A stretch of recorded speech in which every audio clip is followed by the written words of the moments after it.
Kickoff.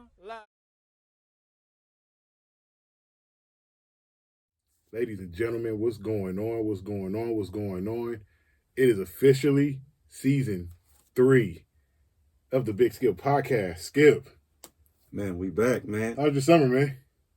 It was pretty cool, man. You know, there's a lot of things going on in sports, a lot of things going on in the world, you know what I mean? Mm-hmm. And we're going to bring it to y'all raw like we always do. We always do. This is the Big Skip Podcast. We want to start off with press that like button, press that share button, press that subscribe button, tell a friend, bring a friend, come again. Always jump in them comments. And, you know, we definitely going to get it, y'all. There's some big things in store this season, so y'all stay tuned. Thank you for the people that's been rocking with us, that's going to continue to rock with us, the new people that's going to come along. But anyway, let's get into it. Football season has started. Let's start with Thursday night's game. Ravens-Chiefs. It was a great game to start off the season. 15 played a good game. This is new for him, y'all. He executed the game plan. He executed the game plan excellently to perfection of what Andy Reid was trying to get across. They knew weapon rights. He's fast. He's gonna be a problem. They knew weapon Xavier Worthy is fast. I mean, that's what I meant. Oh, that's what I meant. Excuse me, goodness. Kelsey did Kelsey things. And they didn't even have Hollywood Brown. What I also want to put out there that I saw a lot of run after the catch and yard after the catch type situations. You know, it wasn't like no real like dissection of. But I don't want to take nothing away. It was a good, methodical, good game. The Baltimore Ravens shot themselves in the foot with penalties, and they lost the game like they did in the AFC title game. Lamar fumbled, which led to points by the Chiefs, and he missed a few targets on touchdown scoring plays. He threw the ball high to Isaiah Likely, and which caused him to come down on the white. And except for the first drive, they didn't utilize their new acquisition, King Henry, to the extent offensively, which would have liked. But like we talked on the way here, they needed him in the backfield to block because they kept getting penalties, and the O-line looks shit right now. So, yeah, it was. I didn't, to piggyback off of what you said, I didn't like them the way they used Derrick Henry.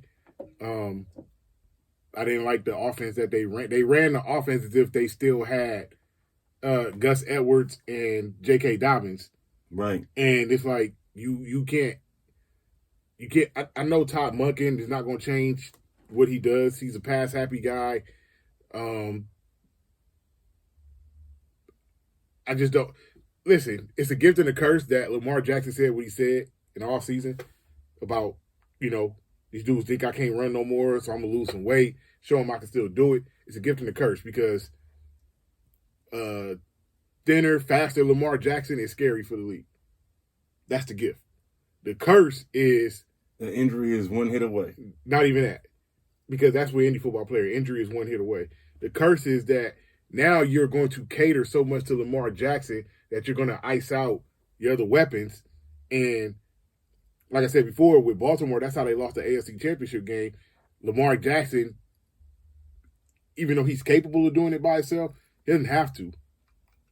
He doesn't have to. He got weapons that he can use, and he got to use the weapons. Again, you signed Derrick Henry for him to be Derrick Henry. So you got to allow Derrick Henry to be Derrick Henry. You can't play him like, oh, he's just a medium yards back. He's just a go-to-go back, big body. Let's use him in blocking situation when we in the pistol, when we in the shotgun, to create openings for Lamar Jackson. We can't do that they can't do that with Derrick Henry. They can't do that with Mark Andrews. I get that guy Isaiah Likely. He's younger, probably faster, quicker, whatever the case is. But Mark Andrews been your security blanket for how many years? And he was literally a non-factor on Thursday. I mean, they could run a two tight end set similar to what the Patriots did in 2012 and 13 with Gronk and Aaron Hernandez. And it worked. And it could work. But here's the thing, right? I'm going to go deep with this one. I got a hot take, right? So as great as Lamar is, and as great as Jalen Hurts has shown he can be, we're going to get on Jalen Hurts in a minute. They both have deficiencies in the aspect of with Lamar, it would be he tends to miss open receivers. Yep. Might throw high. And just when the stakes is higher, even if he has a good game and ball out, he tends to make a mistake or two. That eventually cost him the game, like he did in the AFC Championship game. With Jalen, as we're going to get into, I just want to point this out as a segue or as a breadcrumb into that. Dude, you are fucking talented as all world, bro. And I'm saying this as a Cowboy fan. I fucking hate Philadelphia, but you are no different than an NBA player that's a professional player getting paid a lot of money to do things that a lot of people wish they could do now or ever in their life. And, bro, for what you do, it's easy to scheme for because every time you bootleg and roll out the pocket, this is one thing I will give 15 credit for. And I give that because he played baseball, so his movement is a little bit different. Jalen Hurts, when he rolls out the pocket to bootleg, he's bootlegging right. Yep, always. So it's easy to stop. Like, damn, bro. Hey, if you ain't going, like, nigga, play action these niggas, right? Play action these niggas, have them think you finna go right, and then go left, bro. It's simple. This is the reason why niggas don't, as great as the stats be, it's like the LeBron thing, right? As great as LeBron is, and I know we're not talking basketball, but I'm going somewhere. As great as LeBron is, when the pressure is on and the big moments, he might make a mistake or two. I only seen that happen for Kobe one time, and that was Game 7 of 2010, and he made up for it in other parts of the game. Like, I'm not scoring, I'm going to feed my teammates, and I'm going to rebound, and I'm going to defend.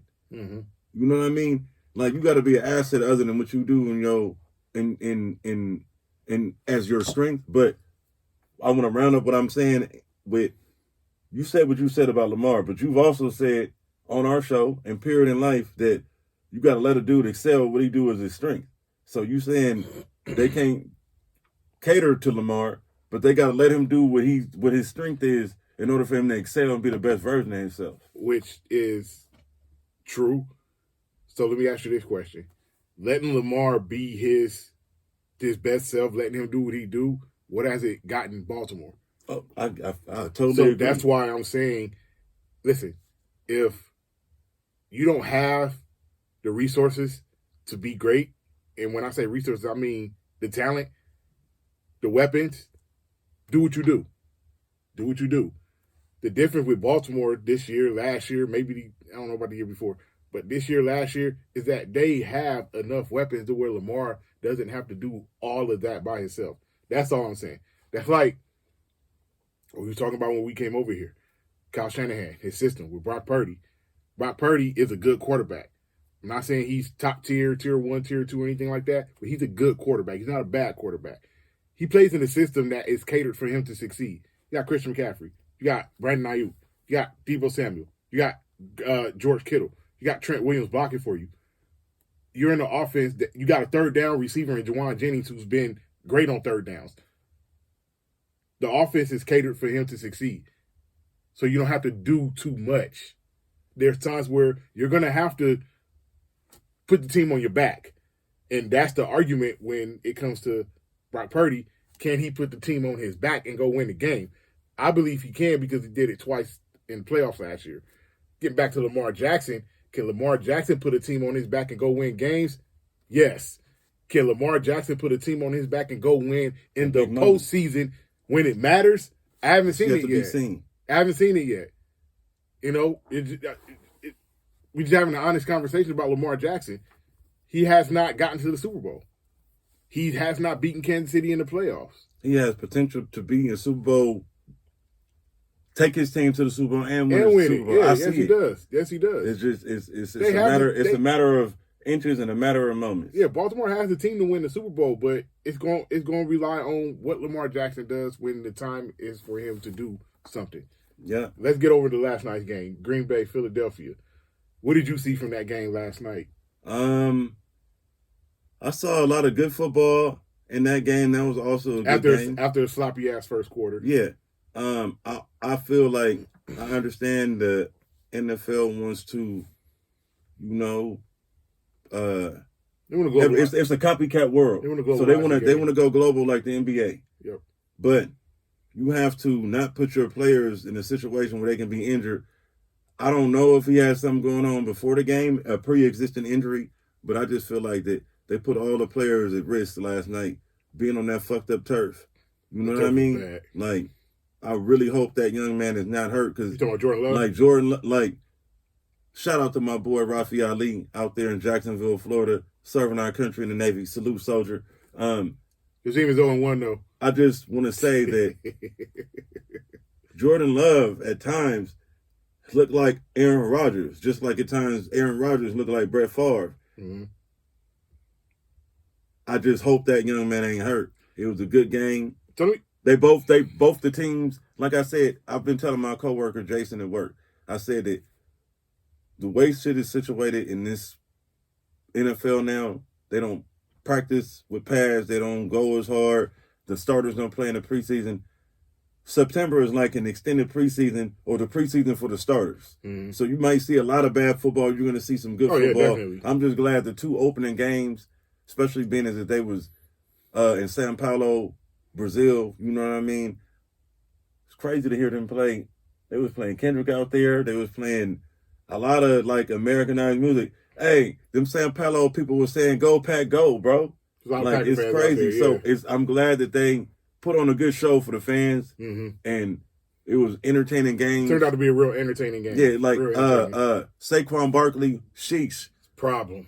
Josh Jacobs, you look like you picked a good home. He's happy, you know what I mean? He's happy to be out of Vegas. Like you got a place to be where you could build with a young up and coming quarterback. He's happy to not be a Raider anymore. And I see both teams being a problem in the NFC. Definitely Philadelphia, because Saquon Barkley, it just opens up.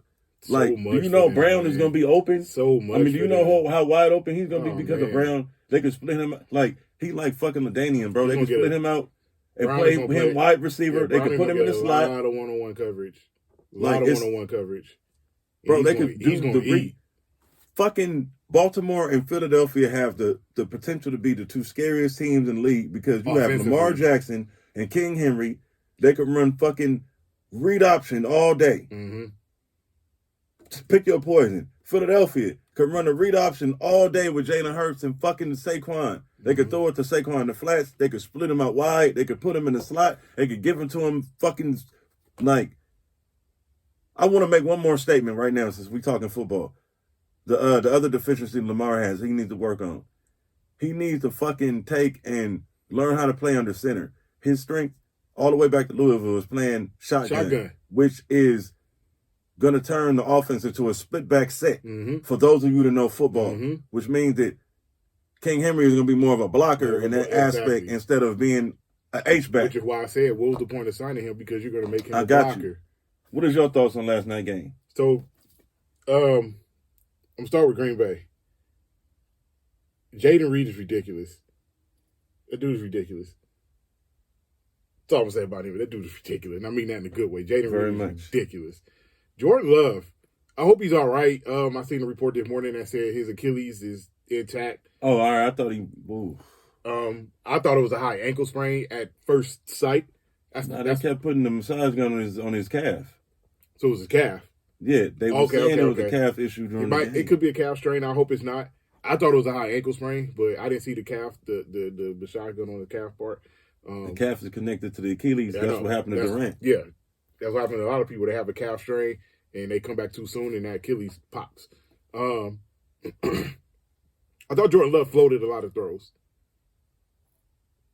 Granted, you did say there were some points where he did look like Aaron Rodgers out there. He absolutely did. He made some great throws. Made some real good throws.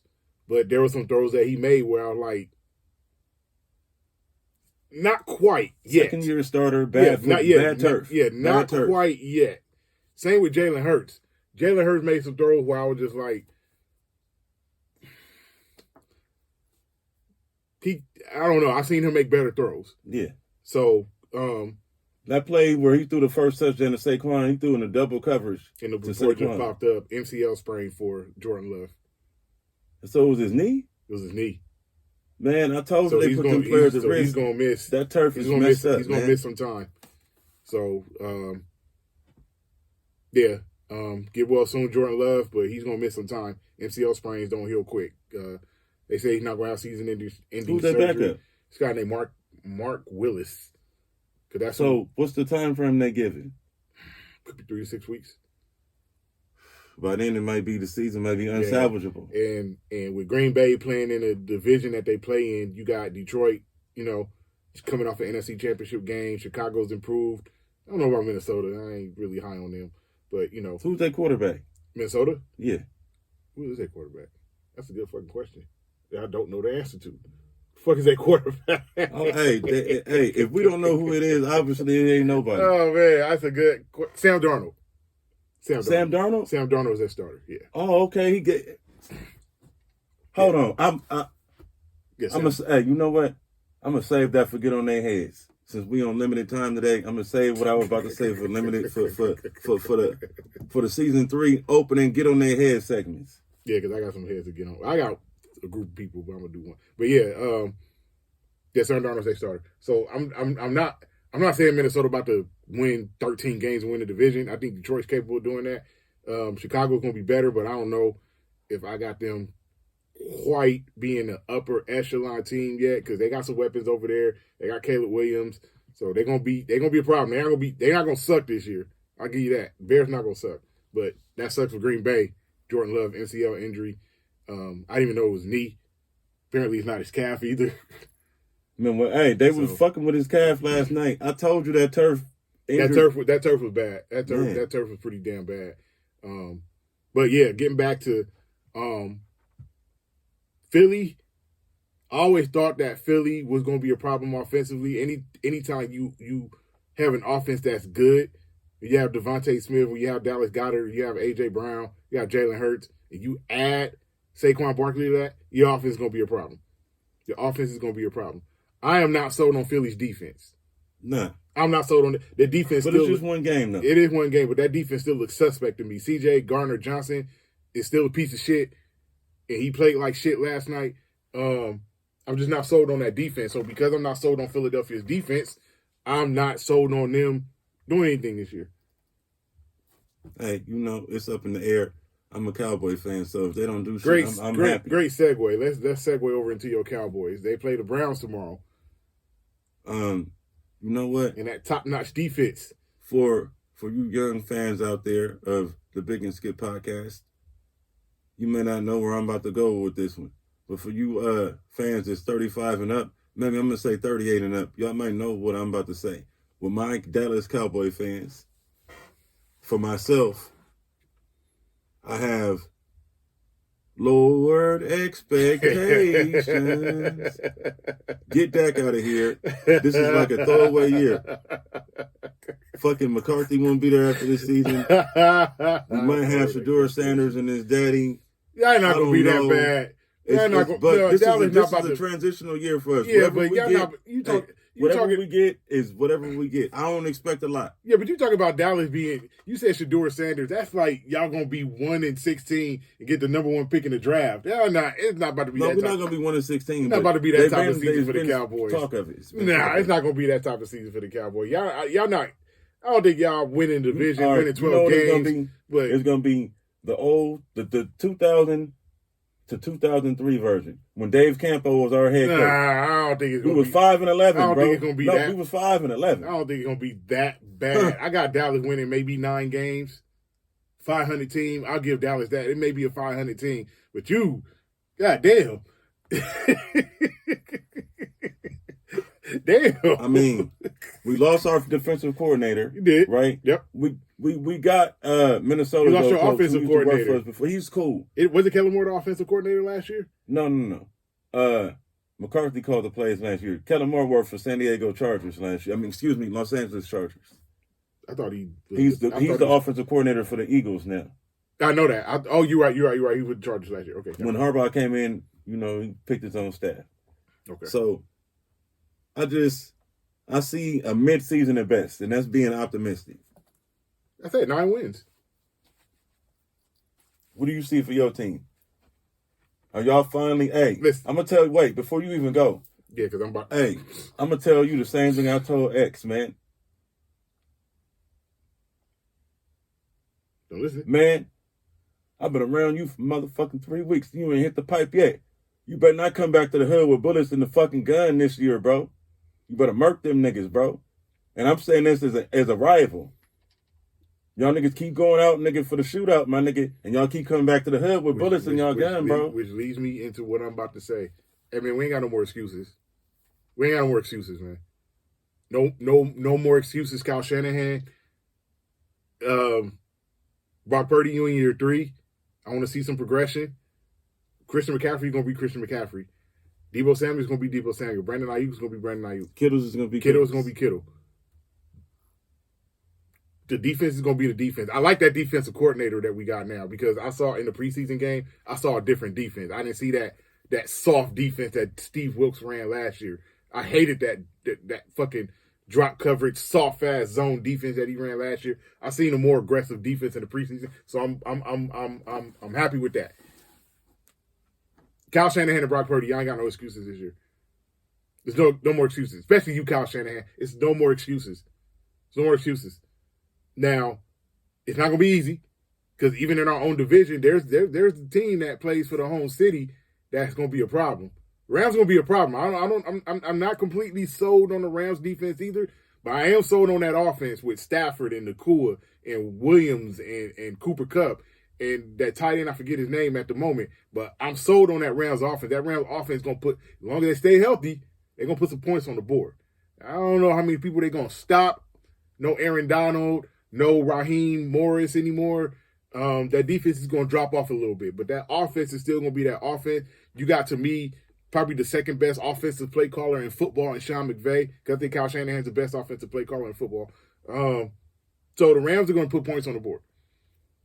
49ers, they get your hands full with the division. Seattle's going to be Seattle. I don't think Arizona is going to be great, but they're not going to be. They're not going to suck. So y'all got your hands full with the division. Detroit's still going to be a problem. I'm not going to say Green Bay no more because their quarterback going to be out, but you got Philly that's going to be a problem in the NFC. So you got teams that's going to be a problem in the NFC that y'all going to have to deal with. No more excuses. Shout out to my LA Dodgers. No more excuses. We're going to get on some heads. I want to start off with, hey, man, podcast world, to all our fans, it's Killer Season, the Big and Skip podcast, Season 3. And I want to get on some heads since my boy brought it to my attention, who the Minnesota Vikings quarterback is. And I'm not a racist, but I don't fuck with who don't fuck with me. So with that being said, we have a situation in NFL where Sam Darnold, who he's a USC alumni, I fuck with it. I dig it. Everybody's shout out. Hey, I'm sorry. Shout out to USC. That win over LSU, boy. Hey, DeAnton Lynn, boy, you got that defense looking like a defense. Boy, I'm sorry. Shout out to USC. Hell of a win over LSU. Yeah, I just want to say, everybody deserves second chances. Everybody is situational. It depends on your coach, your situation. I've seen players like a Rich Gannon who, when he got to the right situation, he became MVP of the league. Yeah, he did. I don't have a problem with Sam Darnold. What I have a problem with, how does he have a starting job in the 32 NFL teams in the 105th season when Cam Newton doesn't have a job?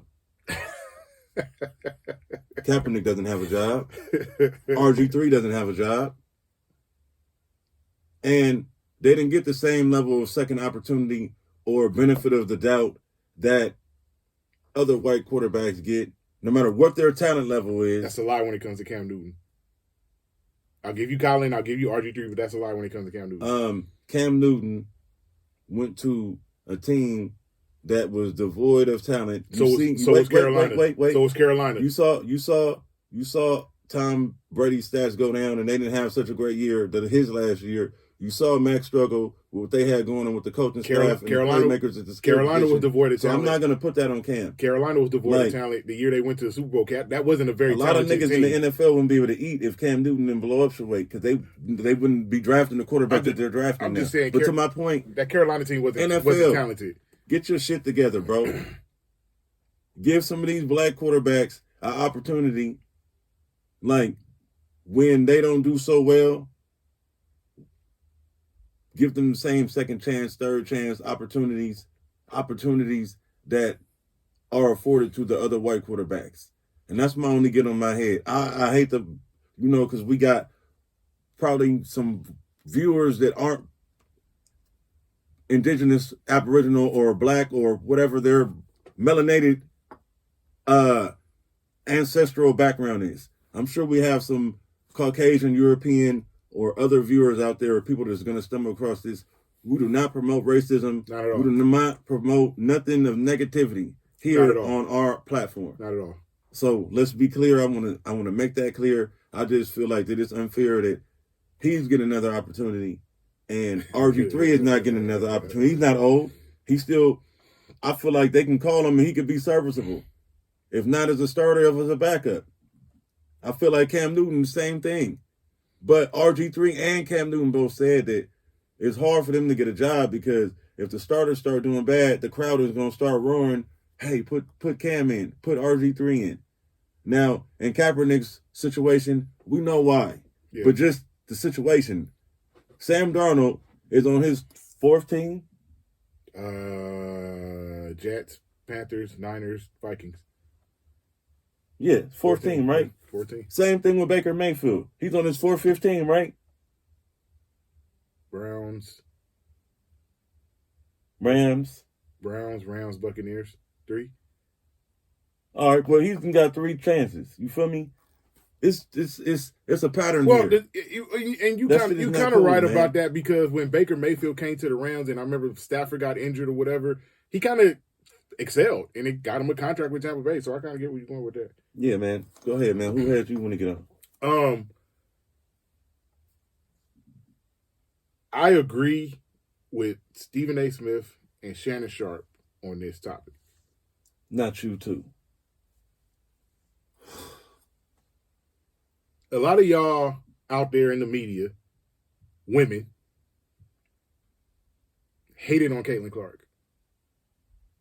Said she wasn't going to adapt to the game. She wasn't good enough. This, that, and the other. When the Indiana Fever schedule first came out, their first 13 games, they went 2-11. They were bad. This whole debacle about being on the Olympic team or whatever. Now, I agree that there were people that probably should, that deserve to be on the team. And I do believe Caitlin Clark wasn't one of them. Because while you're going over to the Olympics for, the whole marketability thing and this, that, and the other, you're trying to promote the game, make the game global and all that, you're also going over there to win. And I'm not saying that to say Caitlin Clark would not have helped them win. I'm just saying that Caitlin Clark is a rookie, as is Angel Reese. And I feel like there are people, Ogunbowale, if I said her name right, I'm sorry if I messed your name up, and Nneka Ogwumike, that should have been on the Olympic team over, say, Diana Taurasi, who's 42 years old. And she's Kobe Bryant of the WNBA. And for those of you who don't know, Cynthia Cooper is the Michael Jordan of the WNBA. Very much so. I just think at 42 years old, she should not have been out there. This was her 6th gold medal. She already got 5. You could have gave that spot to Nneka Ogwumike or somebody else. That's all I'm saying. But get back to the WNBA over here. Yeah, absolutely. Absolutely. I remember the Rebecca Lobos, Lisa Leslie's, and Cheryl Swoops. Absolutely. And Tina Thompson. Samika Holmes. Yolanda Griffith. Yeah. All Teresa of them. Witherspoon. The founders. Yeah, all of them. The founders. All of them. It wouldn't be a reason. Swoops, it wouldn't be a Cynthia need Cooper. for Caitlin Clark to eat on if it weren't for these people. I agree with that 100%. Matter of fact, I want to go somewhere nobody speaks on. Maya Moore. Her idol. Maya Moore.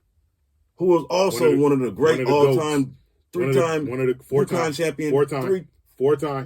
Four-time UConn champion. 4-time. Oh, Three-time WNBA champion. Maya Moore was a 4-time WNBA champion. That's what I thought you were saying. My bad. Now, all this notoriety that they didn't give Maya Moore was balling better than Caitlin Clark, and they didn't give them charter flights or I agree with that 100%. Or 100%. None of that. 100%. So, but so Caitlin Clark is the same thing as Larry Bird. Larry Bird is great, all-time great, all world. I fuck with it. I dig it. Caitlin Clark got game. I dig it. Okay, so but if Caitlin Clark was black, would they be getting charter buses? Would they be getting pay increases? Would they be getting all this attention? No.